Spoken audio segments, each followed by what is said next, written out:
tháng 7 năm 2026. Đây là đoạn quy hoạch cho vị trí là 207 Linh Nam. Đoạn này thì có Mi Xuê, có điện máy xanh và gần về hướng Vĩnh Hưng.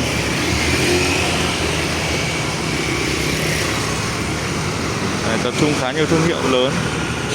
Đây là có đối thủ cạnh tranh là Vietmart, MK. Và tập trung nhiều nhãn hàng bán lẻ. Một bên là kiên cố thì một bên là nhà tạm.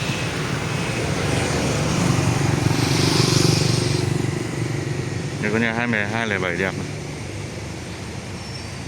Góc.